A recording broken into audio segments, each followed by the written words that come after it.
Good morning everyone. ये जो ma'am ने इंट्रोडक्शन दिया, I am grateful to doctor Kirti and doctor Anita for in fact giving me opportunity to be interacting with you all. You all are actually the backbone and the pillars who control our NICU. So let me start my talk with thanking you and greetings for the International Nursing Day that we celebrated few days back, and a happy Mother's Day. So the Mother's Day is actually dedicated to you all because you are the second mother for all those sick newborns that we care for in the RNICU. Hindi English चलेगा? Okay.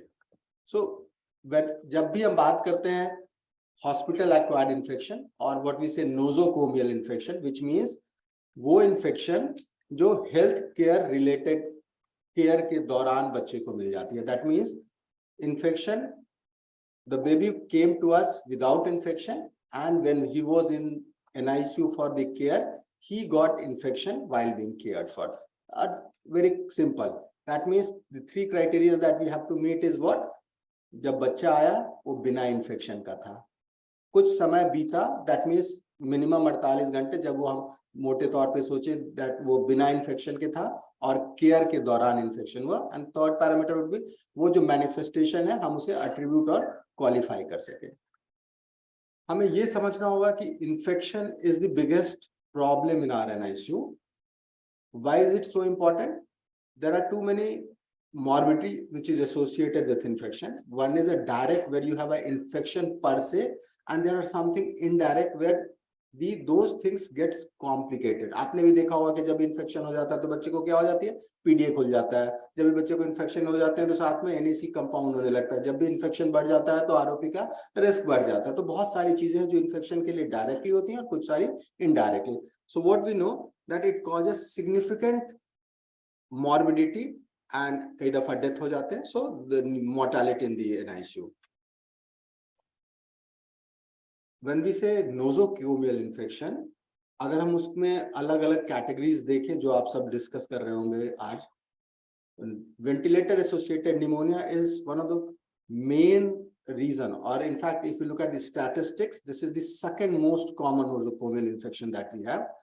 And if it occurs, what it causes, ये क्या करेगा? आपके hospital stay को बढ़ा देगा, तो आपकी कॉस्टिंग बढ़ जाएगी. साथ में क्या करेगा? एंटीबायोटिक आप उसे ट्रीट करने के लिए यूज करेंगे तो एंटीबायोटिक एक्सपोजर हो जाएगा, जिसके अलग से ही प्रॉब्लम है. और साथ में जैसा हमने डिस्कस किया कि वो चीजों को कंपाउंड कर देगा, जैसे कि ROP, NAC, डक्ट का खुलना. एंड जो मोस्ट इंपॉर्टेंट चीज है, long term neuro developmental outcome को अफेक्ट करेगा. हम सारे लोग कंसर्न एक ही चीज के लिए होते हैं कि बच्चे का सर्वाइवल हो, बट वो इंटैक्ट सर्वाइवल हो. That means the parent should not be coming back to hospital time and again once we have discharged the kid from the NICU.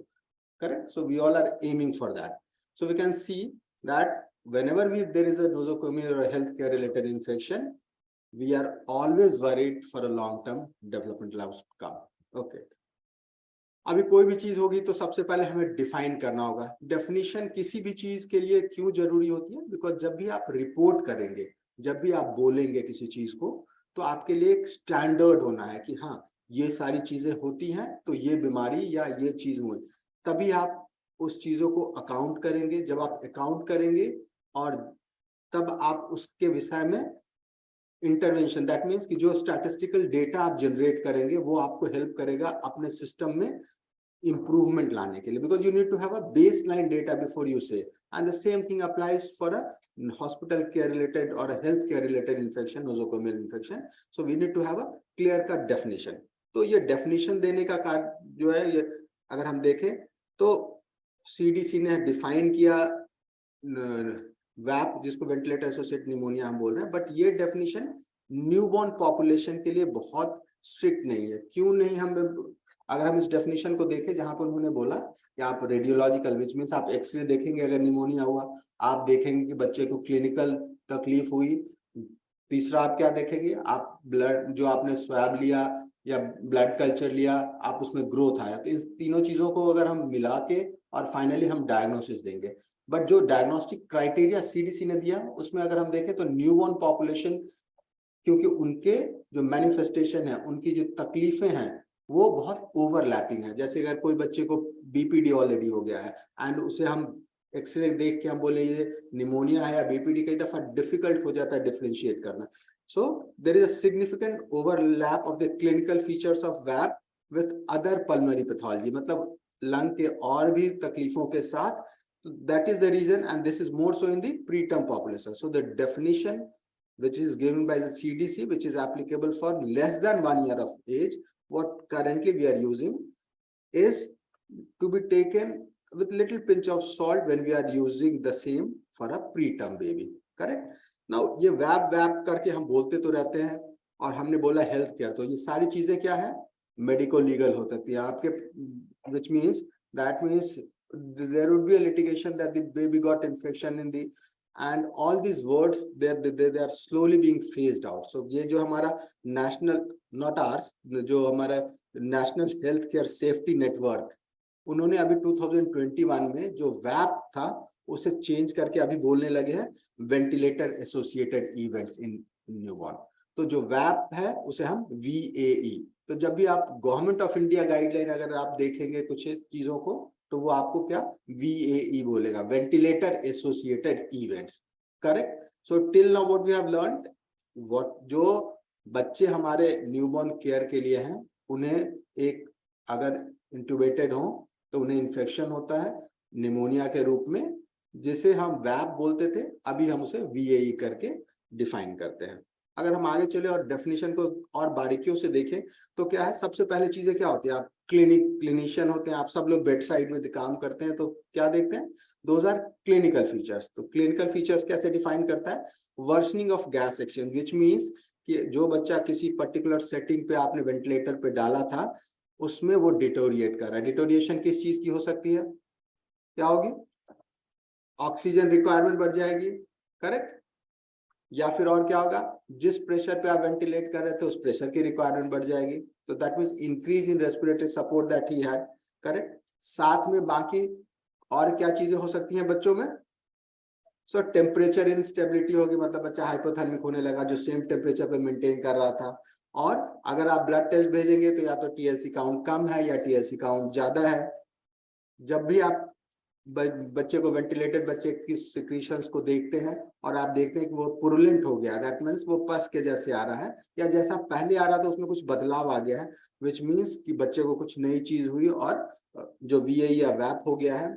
साथ में और क्या चीजें हो सकती है, बच्चा वो apnoea which is very common, या फिर फास्ट ब्रीदिंग, दैट मीन्स डिसिंक्रोनी ज्यादा होने लगेगी। इसके अलावा जो वीज, रोंकाई, कॉफ, ये सारे बड़े बच्चों के लिए होते हैं, जनरली न्यूबॉर्न्स इनके साथ नहीं होती है। जब बच्चे में क्लिनिकल डिटोरिएशन होगा, दूसरी चीज आप क्या करेंगे, रेडियोलॉजिकल, मतलब आप एक्सरे देखेंगे, एक्सरे देखने के बाद आप एक्सरे में फाइंडिंग्स को देखेंगे। तो सबसे कॉमन चीजें क्या है, इनफिल्ट्रेट, जो हम एक्सरे देखेंगे उसमें निमोनिया जैसे पैच दिखने लगेंगे, जो कि अलग अलग तरह के कंसोलिडेशन, और ये बड़े बच्चों के लिए हम कैविटेशन वगैरह बोलते हैं। माइक्रोबायोलॉजिकल डेफिनेशन की तरफ अगर हम जाएंगे, जो कंपोनेंट है उसमें बेसिकली वो हमें बोलते हैं ब्लड कल्चर अगर पॉजिटिव आ गया और हमें कोई और फोकस नहीं मिल रहा है, आपने अगर प्लूरल फ्लूइड निकाला और उसे कल्चर किया और उसमें ग्रोथ आया, then you can attribute it to this. तीसरी चीज जो डिफिकल्ट है बच्चों में करनी, वो क्या है, ब्रोंको एल्वियोलर लवाज, और दैट मीन्स जो भी हम सिक्रीशन उनके एयरवे से निकालते हैं उसे हमें ये अंतर करना कि वो कोलोनाइज हो गया। कोलोनाइज जैसे कि हम सारे लोग कोलोनाइज होते हैं, हमारे स्किन पे एक नॉर्मल फ्लोरा होता है, हमारे ओरल कैविटी में एक नॉर्मल फ्लोरा है, तो या हमारे इंटेस्टाइन्स में एक फ्लोरा है, ये सारे नॉर्मल फ्लोरा होते हैं। कई दफा जब भी हम बीमार होते हैं और NICU के अंदर बच्चा होता है, तो बच्चे के ऊपर क्या होता है, बच्चे के ऊपर भी NICU का फ्लोर आ जाएगा, तो जिसे वो कोलोनाइज कर जाएगा, बट वो डिजीज हो सकता है नहीं कर रहा हो, इन्वेजिव डिजीज, तो कॉलोनी काउंट करके हम उसे डिफ्रेंशिएट करने की कोशिश करते हैं। तो इस कारण ही उन्होंने कट ऑफ दिए हुए हैं। हम इन सब चीजों को बहुत याद करने की आवश्यकता नहीं होती, हमें ये समझना है कि जब भी हम बच्चा हमारा वेंटिलेटेड है और क्लिनिकल डिटोरिएशन स्टार्ट हुई, हमारे एक्सरे में कुछ फाइंडिंग आने लगे, और अगर हमने कुछ माइक्रोबायोलॉजिकल टेस्ट किया और पॉजिटिव आया, तो हम ये अट्रीब्यूट कर सकते हैं कि हाँ ये एक वेंटिलेटर एसोसिएटेड इवेंट हुआ, और अभी जो हम बोलते हैं वैप हुआ। करेक्ट? क्यों जरूरी है? क्योंकि तभी हम जाके खोज पाएंगे, ढूंढ पाएंगे कि क्या रीजन था जिसके कारण हम कैसे प्रिवेंट कर सकते हैं। तो किसी चीज को डिफाइन करना इसलिए जरूरी है ताकि हम उसके प्रिवेंशन एस्पेक्ट की तरफ जाएंगे। Excuse me. ओके, लेकिन ये सारी चीजें तो थोड़ी डिफिकल्ट होती हैं। तो अभी जो नई एनएचएस ने जो हमें डिफाइन किया है उसमें उन्होंने सिंपल बोला कि अगर एफआईआर टू रिक्वायरमेंट बढ़ जाए 25 थोड़ा सा ज्यादा, और या फिर प्रेशर बढ़ जाए, तो हम उसे बोलेंगे VAE. Correct? I request everyone to keep asking question. अगर आप बीच में कुछ भी आपको लगता है तो बोल पूछ सकते हैं। ये मोनोलॉग तो मतलब ये दीवार मूवी का डायलॉग नहीं है, वो आप बीच में भी चल सकती है बात, वार्तालाप। तो आप you please ask questions and be more interactive. That is the reason we are going slow, so that you have all the opportunity to discuss and ask. Okay, so अभी क्या है कि ये क्राइटेरिया जो हमने डिफाइन किया ये थोड़े डिफिकल्ट है, बिकॉज ये न्यूबॉर्न छोटे बच्चों के लिए वैलिडेट नहीं है। वैलिडेट मतलब कि हमने इन सब चीजों को न्यूबॉर्न के लिए यूज करके बहुत अच्छे से डिफाइन सेपरेट नहीं किया है। जो एक्सरे पिक्चर होंगे, जैसा हमने डिस्कस किया कि नॉर्मल प्रीटर्म बच्चे की जो बीमारी होती है और वैप के दोनों कॉमन हो जाएंगे, तो हमें कंफ्यूजन होगी उस स्थिति में। तीसरी क्या होगी, जो हमें वो माइक्रोबायोलॉजिकल ग्रोथ के लिए स्पेसिमेन चाहिए, जैसे ब्रोंकोअल्वेओलर लवाज करके, या हमारे लिए छोटे बच्चों में करना बहुत ही डिफिकल्ट सिनेरियो है। करेक्ट? सो इसी के लिए अगर हम देखें चीजों को, तो बहुत सारे लोगों ने बहुत सारी स्टडी की और डेफिनेशन अलग अलग यूज करके बोला कि ये वैप हो रखा है। और अगर हम इस स्लाइड को ध्यान से देखें तो इसमें बस एक ही चीज देखने की आवश्यकता है, जो मैंने मार्क किया है कि जो इंसिडेंस है, ये हम जब भी कोई चीज बोलते हैं तो क्या होता है, एक ऊपर न्यूमरेटर होता है, एक डिनोमिनेटर होता है, जिसमें कि मान लीजिए हमने बोला 100 पार्टिसिपेंट्स थे, उसमें 10 को 100 के ऊपर आया, तो जो 100 हो गया वो डिनोमिनेटर हो गया। तो जो वेंटिलेटर डेज हो गए, तो वो हम 1000 का डिनोमिनेटर मान के हमने देखा। तो इसको देख के हमें ये पता चलता है कि बहुत कॉमन है, ऐसा नहीं कि इट इज लेस कॉमन, तो बहुत ज्यादा कॉमन है। एंड ये हमारे पेशेंट्स, दैट मीन्स न्यूबॉर्न में ज्यादा देखे जाते हैं। क्यों ऐसा है? बिकॉज हमारे जो न्यूबॉर्न है वो सारे क्या है, दे आर इमैच्योर। हम बोलते हैं ना कि प्री मैच्योर हो गया, इमैच्योर हो गया। तो एक तो उनकी एनाटमी जो होती है वो अंडर डेवलप होती है, दैट मीन्स उनके जो फेफड़ों की बनावट है, जिसमें कि उनको सर्फेक्टेंट की डेफिशिएंसी हो जाती है किसी कारण से, बीपी मतलब जो उनका लंग का जो सेल का जो स्ट्रक्चर है उसमें तकलीफ हो जाती है जब भी इन्फेक्शन होते हैं। दूसरी चीज क्या होती है, हम बार बार, कई दफा बच्चे इंटूबेट 2-3 दफा कर रहे होते हैं, तो आप बार बार मल्टीपल इंटूबेशन करेंगे तो आप इंजरी करेंगे और साथ में आप इन्फेक्शन भी अंदर देंगे। एक वर्ड हमने लिखा है डिसबायोसिस। डिसबायोसिस मतलब कि जो नॉर्मली, मोटे तौर पे समझना है कि जो हमारा एयरवे या कैविटी जैसे इंटेस्टाइन हो गई, जो नॉर्मल फ्लोरा की वजह है, वो कोई भी पैथोजेनिक फ्लोरा जो कि आपके सेटअप में होगा, अगर वो चला जाए तो वो उस चीज को रिप्लेस कर देता है, उसको अफेक्ट कर देता है उस नॉर्मल फ्लोरा को, और इस चीज को डिसबायोसिस बोलते हैं। करेक्ट? और इस चीज के बारे में तो हम सारे लोग अवगत है कि दैट मीन्स न्यूबॉर्न्स जो वैसे ही they have got less of innate and adaptive immunity, मतलब उनकी इम्यून सिस्टम थोड़ी कमजोर होती है। And that is the reason, ये जो हमने स्टडीज देखा तो देखा कि वैप जो है बहुत ज्यादा कॉमन होते हैं।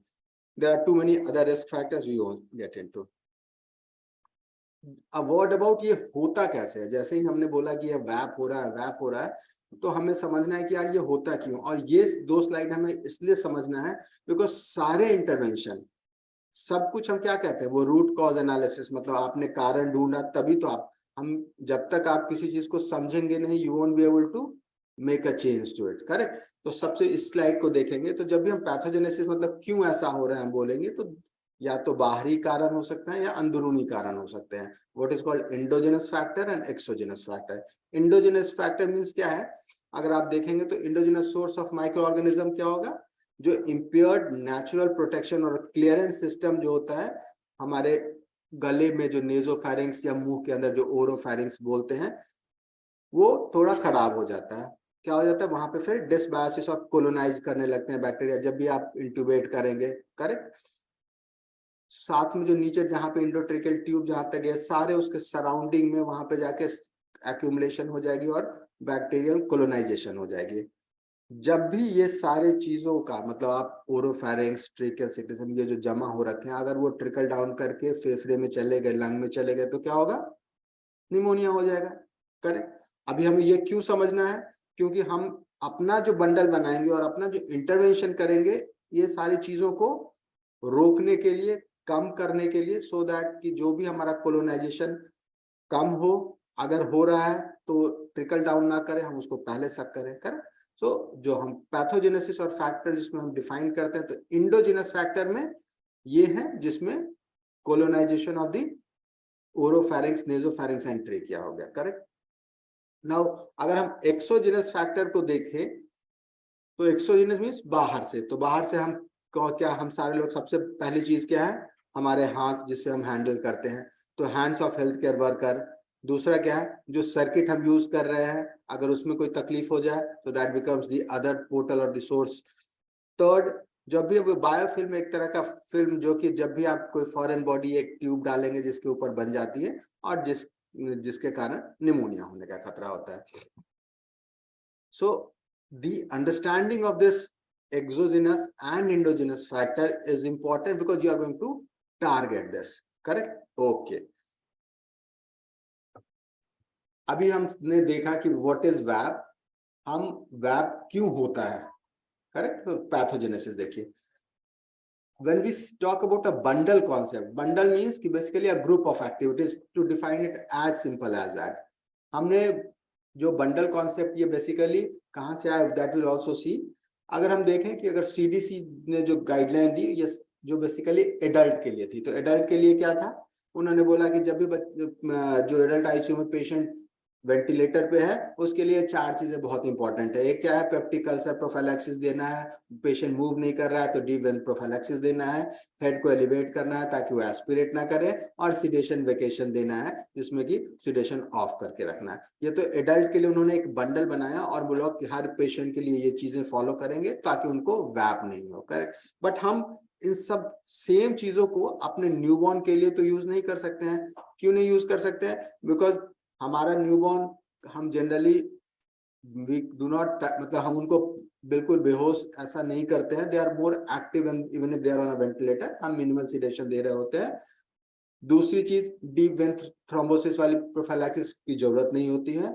और जो पेप्टिक अल्सर प्रोफाइलैक्सिस है इसके लिए भी डाउटफुल होता है, उसमें आप क्या देंगे, किस तरह की दवाई देंगे। तो ये चीजों को हमको इस बंडल को, जो कि एक्सेप्टेड वैलिडेटेड बंडल है सीडीसी एडल्ट आईसीयू के लिए, हमें अपने लिए हमें इनको मॉडिफाई करने की जरूरत होती है। Correct. So this is the third thing that we have to learn. Now जब भी हम ये बंडल बंडल बंडल बोलते रहते हैं कि हाँ ये बंडल करना है, आप सोचें कि ये बंडल है क्या। बेसिकली कोई भी चीज करने के लिए अगर आप एक स्ट्रक्चर्ड वे में करेंगे सो आउटपुट अच्छा होता है ना। आप अगर, जैसे हम बेसिक्स क्या सिखाते हैं कि जब भी आप बच्चे को टच करते हैं तो क्या करना होता है, you have to start from inside to outside. कि आप बच्चे को सबसे पहले जब टच करेंगे तो वो more important to less important. That means कि अगर आपने आए बच्चे के पास, उस वक्त उसका कुछ रूटीन होना है तो सबसे पहले आप आईवी लाइन टच करेंगे बिकॉज आपने ग्लव्स कर या हाथ धो के बहुत क्लीन तरीके से किया है।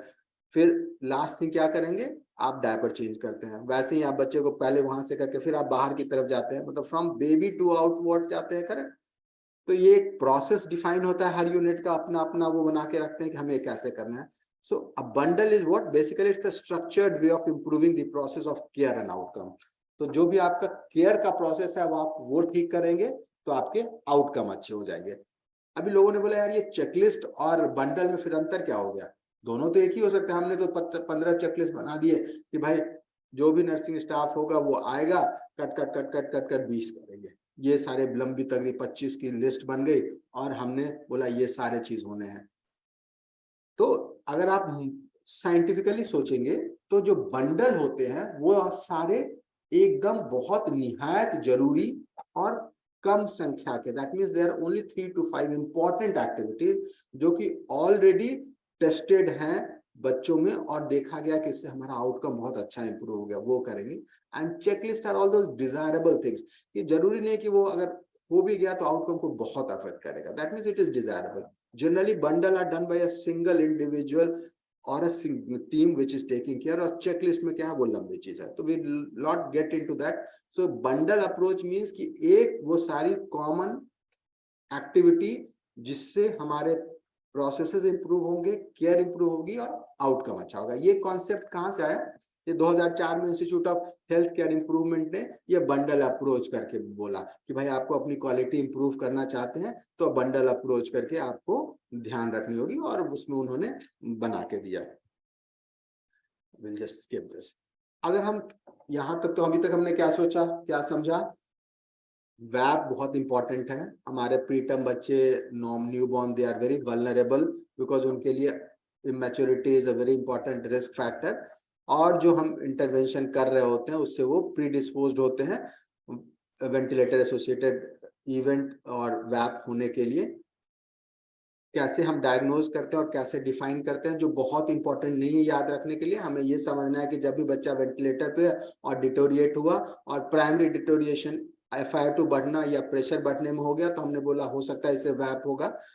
उसके बाद हमने देखा कि ये बहुत कॉमन चीजें हैं कि कैसे हो सकती हैं, और इसे हैंडल करने के लिए जो सबसे इंपॉर्टेंट नर्सिंग एक्टिविटी है कि हमें एक बंडल और एक कॉमन गुड प्रैक्टिसेस अगर हम कहें तो उसको बना के अपने यूनिट में उसे करने से हम इस चीजों को कम कर सकते हैं. क्या करेक्ट? तो अगर हम देखें वैप प्रिवेंशन न्यूबॉर्न का, तो ये 4 मेजर चीजें हैं जिसे हमें करना होगा.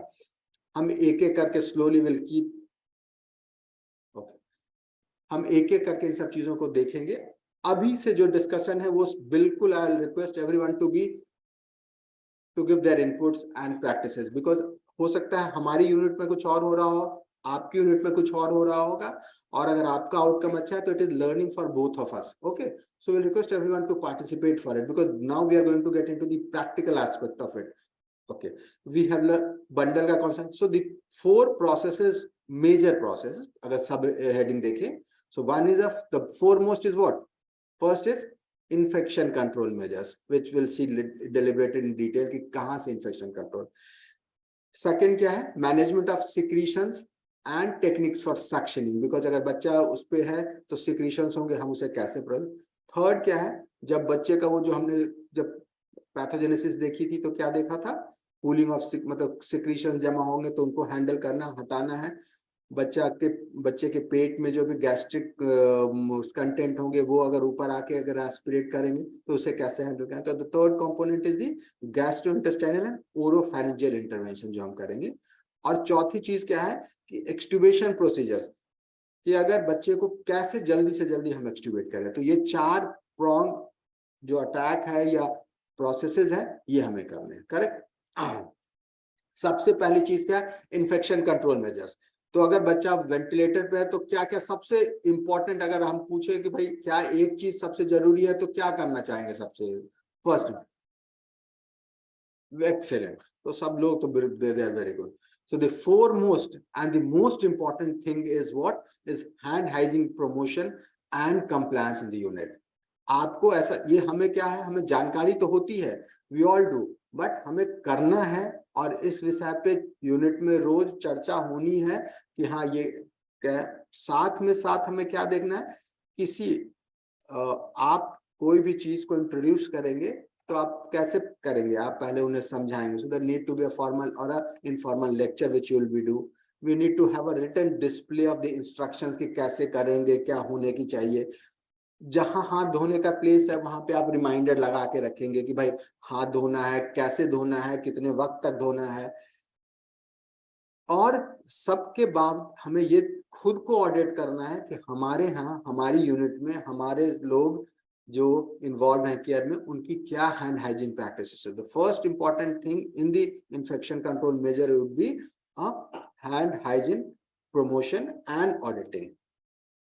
दूसरी चीज क्या करने की जरूरत होगी जब आपने हैंड हाइजीन किया और बच्चा वेंटिलेटर पे. See I am actually making you tubular only for a ventilated child. I am not discussing कि आप फ्लूइड कैसे बनाएंगे, आई एम नॉट डिस्कसिंग कि आप सेंट्रल लाइन कैसे. हम कब केवल वो जो बच्चा वेंटिलेटर पे है हम जब उसे हैंडल करेंगे तो कैसे हैंडल करेंगे. तो हमने सबसे पहले हाथ धो लिया, ओके वेरी गुड. और क्या क्या करने से पहले क्या करना चाहेंगे? तो सेकंड चीज क्या है कि जो भी बच्चे के साथ इक्विपमेंट, चाहे वेंटिलेटर ही क्यों ना हो, वेंटिलेटर की ट्यूबिंग ही क्यों ना हो, उसके साथ कुछ और चीजें जो भी है, ये सारे हमेशा हमें हैंडल क्या करना है, स्टेराइल टेक्निक से। ऐसा नहीं है कि अभी चलते आए, बाहर से आए और आपने उसके ट्यूबिंग में थोड़ी पानी देखी, आए और हमने उसको निकाल के हाथ से टच कर दिया। आपने क्या किया, अपने हाथों से वहां पे कोलोनाइजर दे दिया आपने उसे, जो कि बहुत कॉमन होता है। आप बाहर से आए अपना वो जो उसके उसमें से ट्यूबिंग से पानी निकालने के चक्कर में आपने आए दौड़ के, आपने देखा वो वेंटिलेटर की सेटिंग है विदाउट की, उसकी नॉब को दबा दिया। आपने अपने हाथों से उस स्क्रीन पे बैक्टीरियल लोड डाल दिया, आपने ह्यूमिडिफायर का स्विच ऑफ था, आपने जाके टच कर दिया, आपने तो ऑलरेडी ऐड कर दिया। सो द हैंड हाइजीन के बाद आपको जो भी हैंडलिंग होती है routine, that has to be sterile handling. चाहे हम वो कहते हैं ना 5 मोमेंट्स ऑफ हैंड वॉश में, एक जो होता है ना when you are coming to the close to the patient and moving away, जो सिंपल अगर हम देखें तो हमें क्या है ना, हैंड हाइजीन यूज करना है। So this has to be very clear. Now the other important things, आप सब लोग कितने लोग डिस्पोजेबल सर्किट यूज करते हैं? सब लोग? पक्का? Very good. उसको ईटीओ भी करते हैं या उसको रीयूज भी करते हैं? करते हैं ना सब? अच्छा, excellent. So the other aspect that we'll be touching upon in the infection control measures, that we need to have the consumables availability very well maintained, which means आप अगर reusable circuit use कर रहे हैं तो there has to be a properly designated designed structure process for either getting it autoclaved or getting a ETO done, correct? If you are using a disposable circuit, use the disposable circuit. कितने दिनों में circuit change करते हैं? Timing for change of circuit. तो हमने देखा ना, पहले हाथ धोया हमने, पेशेंट के सराउंडिंग को अब टच नहीं करने का सोचा कि भाई हम नहीं टच करेंगे। अभी हम पेशेंट को और करीब जा रहे हैं, बिल्कुल पास में। आपने नई सर्किट लगाई, बच्चे को डॉक्टर साहब ने डिसाइड किया कि इंटुबेट करना, और वो तो आपने क्या किया, सर्किट नहीं खोली और सर्किट कनेक्ट किया ग्लव्स पहन के। तो 4 दिन हो गए, अभी सर्किट को चेंज कब करेंगे? कितने लोग कहते हैं कि 7 दिन में बदल देना चाहिए? कितने लोग कहते हैं 2 दिन में बदल देना चाहिए? मतलब मेरा ये है, आप लोग अपनी अपनी यूनिट में सर्किट बदलते हैं, कितने दिन में बदलते हैं? See ma'am, there is no inhibition, मतलब मैं एग्जाम नहीं ले रहा हूं। आप जो बोलेंगे मेरे लिए भी लर्निंग होगी कि हाँ वो प्रैक्टिस अगर अच्छा है तो मैं भी उसको अडैप्ट करने की कोशिश करूंगा, और मैं अपना एक्सपीरियंस बताऊंगा कि हाँ हम क्या करते हैं और किताब क्या कहता है करने को। तो कितने लोग 2 दिन में बदलते हैं? 1 वीक में। Very good. 1 हफ्ते में सर्किट चेंज कर देने वाले कितने लोग हैं? बाकी लोग जल्दी करते हैं या हफ्ते के बाद करते हैं? 3 डेज में करते हैं। Very good.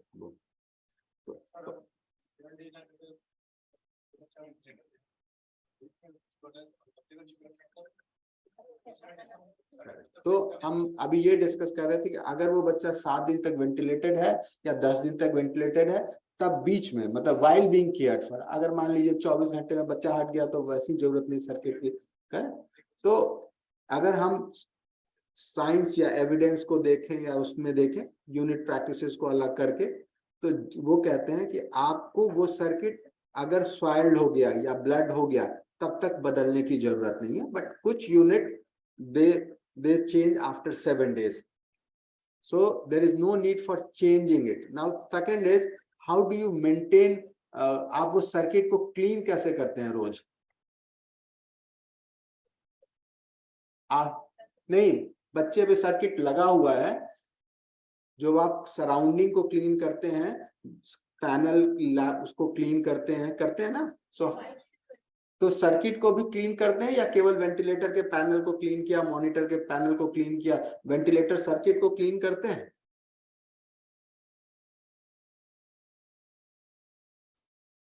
तो ये सब जो तीसरी चीज है ये हमें समझने की जरूरत है कि एक तो सर्किट का बदलना, जो सर्किट लगा हुआ है आपको उसे आइडियली हर शिफ्ट में जिस चीज से आप पैनल को क्लीन कर रहे हैं उसे से from patient towards the humidifier end or away from that has to be done in every. Why do you want to do it? Because see, anything which, if I have come and I have touched this surface, I have colonized the surface. Now the bacteria will take some time to get multiplied, become more this in number. अगर हम उससे पहले उसे clean करके हटा दें तो it will not happen, because बच्चे को कहाँ से इन्फेक्शन मिलेगा? उसी की सराउंडिंग से मिलेगा ना। तो आप अगर उसकी सराउंडिंग में क्लीन करके रखेंगे तो आपको फिर उसे अंदर जाने की जो मतलब मौका ही नहीं मिलेगा, बैक्टीरिया पहले ही क्लीन कर लेंगे। तो दूसरी चीज we got deviated. The second thing was कि जो सर्किट का बदलने का गाइडलाइन है वो कहते हैं कि अगर सर्किट क्लीन है और उसमें कोई ब्लड या कोई सिक्रीशन, कई दफा आप सक्शन कर रहे हैं, सिक्रीशन उसमें बढ़ा गया, कई दफा आप पिलमरी हेमरेज हो गया, मतलब अगर सर्किट सॉइल्ड नहीं है तो you can continue. Second, how long to continue कहीं लिखा नहीं है, कुछ यूनिट 7 डेज के बाद वो चेंज करने की कोशिश करते हैं, बट साइंस सोचेंगे तो जब तक सॉइल ना हो तब तक बदलने की जरूरत नहीं है। Now third important thing that we said that during routine every day आपको हर शिफ्ट में, दैट मीन्स 8 घंटे के अंतराल पे आपको सर्किट को क्लीन करना है from patient towards the humid, मतलब नीचे बाहर की तरफ, उल्टी तरफ नहीं लेके जाना है। Correct. Next, break in the circuit. Ma'am, how much time I have? 10 minutes. So what should be break in circuit का मतलब क्या हुआ? आप एक तो बच्चे का जब सक्शनिंग करेंगे तो आप सर्किट को डिस्कनेक्ट करेंगे, उसके अलावा आप कभी भी सर्किट को डिस्कनेक्ट करते हैं?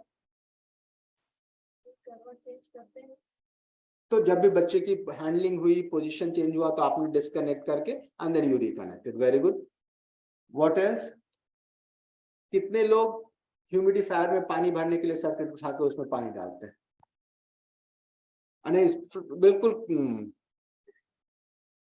करते हैं ना। So that is the bigger, हाँ बोलिए बोलिए। Exactly. So at least he is admitting, and we have also done it. It is not that I have any hesitation in saying so that कि हमने नहीं किया है। हम सर्किट जहां से वो ह्यूमिडिफायर में लगा होता है वहां खोलते हैं, एक अब पानी हो जो भी हम उसमें डालते हैं। करेक्ट, डालते हैं।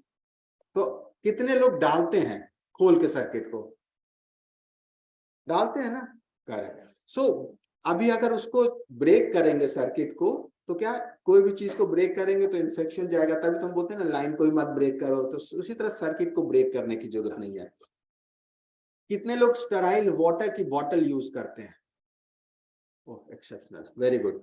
मैं आपको बताऊं, बहुत सारी जगहों पे हम यूज नहीं करते हैं। तो अगर कोई अच्छी चीज और बहुत सस्ती चीज जिसको हम कहते हैं कि अगर है तो दिस कॉस्ट ओनली 22 रुपीज। और अगर आप ध्यान से देखें इस फोटो में तो ये सर्किट में यहाँ पे ये जो बॉटल टंगा हुआ है, दिस इज ऑटोफिल चैम्बर होते हैं, ये स्टेराइल वाटर होता है, इससे अपने आप इसमें सर्किट में पानी जाता रहता है।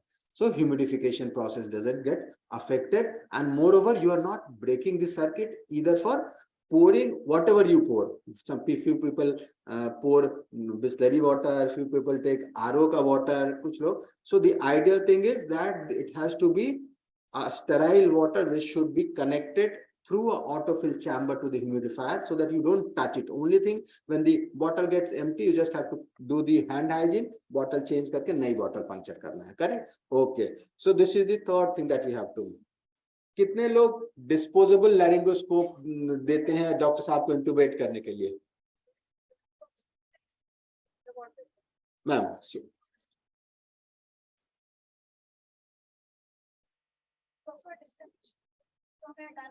नहीं मैम, वो डिस्कनेक्शन नहीं होता है। That is circuit is in continuity, just have to continuity. Second, तो अभी मैम ने एक चीज, बहुत अच्छी चीज बोली जो मैं मिस कर गया इनफैक्ट आपको डालना, बिकॉज हम यूज करते हैं, अगर आप सर्किट को देखें तो this is dual heated circuit, इसमें दोनों में है, तो हमें कोई वाटर ट्रैप की जरूरत नहीं होती है। अदरवाइज आप देखेंगे अगला पॉइंट है जो कंडेंसेट को हटाने का, उसमें विल डिस्कस कि आपके एक्सपिरेटरी लिम्ब में जो व्हाइट वाली लिम्ब होती है, एक ब्लू वाली होती है, एक व्हाइट वाली होती है। This is by convention. Blue means that it's a got a heating wire inside, जो कि गर्म होकर हवा को गर्म रखती है। अवॉइड जस्ट गर्म हवा ज्यादा पानी रखेगी अपने पास या ठंडी हवा ज्यादा पानी रखेगी अपने पास? कितने लोग बोलते हैं गर्म हवा, कितने लोग बोलते हैं ठंडी हवा, और बाकी लोग बोलते हैं कुछ भी पानी नहीं रखेगा।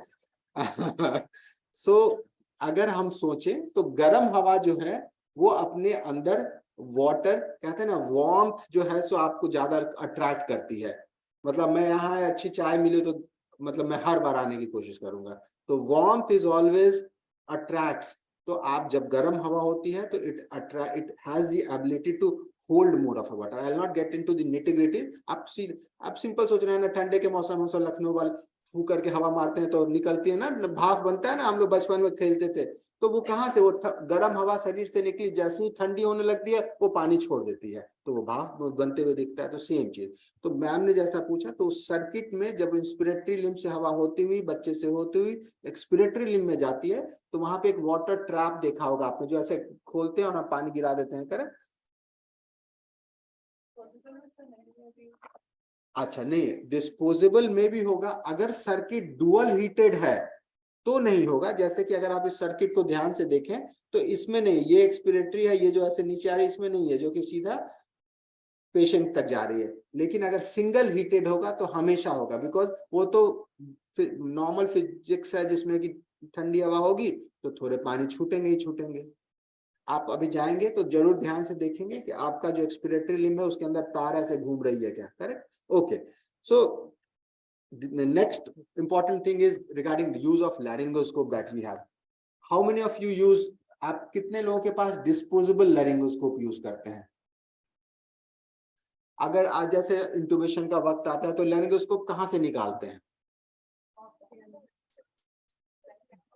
नहीं सही, बिकॉज ये छोटी सी चीज तो हमने अभी, एक है ना वो स्टेराइल वाटर लगा देना, आपका बिल्कुल बहुत अच्छा कर देगा। दूसरी चीज आपका ये लैरिंगोस्कोप वाली जो कहानी है, ये मतलब मैं जब से एमडी कर रहा हूँ तब से वो निकलता है वहां से लोहे वाला, उसमें 2 बैटरी ठकाठक उसी हाथ से डालते हैं। वो बैटरी तो स्टेराइल है नहीं, उसमें डालते हैं ना ऐसे, उसके बाद उसको टाइट करते हैं, उसका वो करते हैं, उसी हाथ से छू रहे होते हैं और फिर हम लेते हैं चलिए आप इंट्यूबेट कीजिए। होता है कि नहीं? तो एज इट इज हम यहाँ पे मतलब 100 रुपए का ग्लव्स पहन के खड़े हैं, 3000 की सर्किट खोल के खड़े हैं, गाउन पहन लिया 150 रुपए का, सब काम कर लिया, और लास्ट में जो चीज निकाला यूज करने के लिए वो सबसे अनस्टेराइल है। होता है ना? तो आप कैसे उसको स्टेराइल करके यूज कर सकते हैं? अगर if you have, very good, so what ever, तो आप ईटीओ करें तो बैटरी को कैसे ईटीओ करेंगे?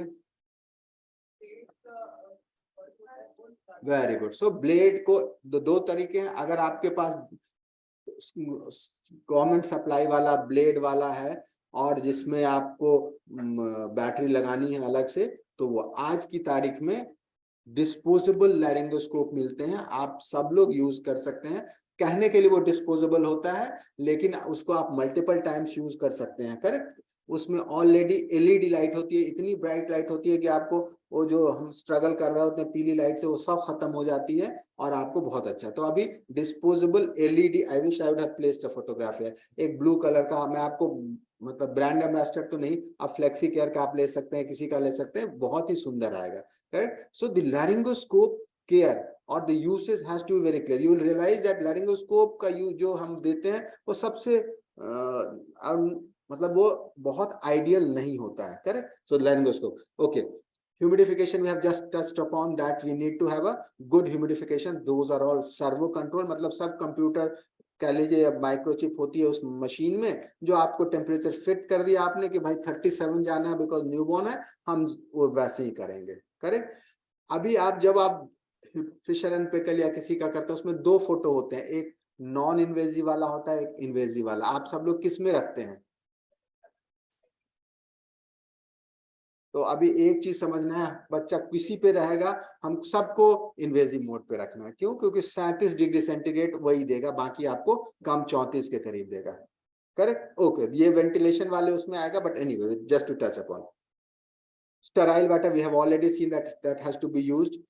Fourth is removal of condensate. आप ये बहुत ही कॉमन है, आप one of the best circuit you use, whatever you do you will realize कि वो पानी में, खासकर एक्सपिरेटरी लिम्ब में पानी जमा हो जाता है, पानी जमा हो जाता है। आप स्टेराइल वाटर भी यूज करते हैं, बट व्हाट विल हैपन, वो आप करेंगे और गलती से सर्किट का जो ग्रेविटेशनल प्लेसमेंट है, दैट मीन्स कि आप जब सर्किट बच्चे को लगाते हैं तो ऐसा होना चाहिए कि वो ऊपर से उठ के नहीं जा रहा हो। कई दफा वो पीछे से, आप पीछे से बेड पे ऐसे कर देंगे तो उसका जो डिपेंडेंट पार्ट होगा, वो जो सबसे नीचे वाला पार्ट होगा, वो बच्चे के ईटी ट्यूब के पास होगा। तो क्या होगा, जो भी दो ट्रिकल होके वो ट्यूब में जाएगा, ट्यूब से अंदर जाएगा। तो जो हमेशा नीचे की तरफ होनी चाहिए, जिसमें कि क्या है, अगर आप देखें तो ये जो डिपेंडेंट पार्ट होगा, ये जहां से बेबी से जो निकल रहा है, ये आपको हमेशा नीचे होना है, ताकि यहाँ से वो पानी अंदर ना जाए। करेक्ट। तो ये आप करेंगे दो, और उस पानी को हमेशा 2 to 4 आवरली, और जब भी आपको दिखाई दे वो हटा देना है उसे। ठीक है। सो इन्फेक्शन कंट्रोल मेजर्स में हैंड हाइजीन सबसे important, using sterile technique for handling the equipment and the baby, and availability of ventilator tubing, whether disposable, reusable, in the sterile format. There is no fixed date for change of circuit until it has become soiled or blood stained.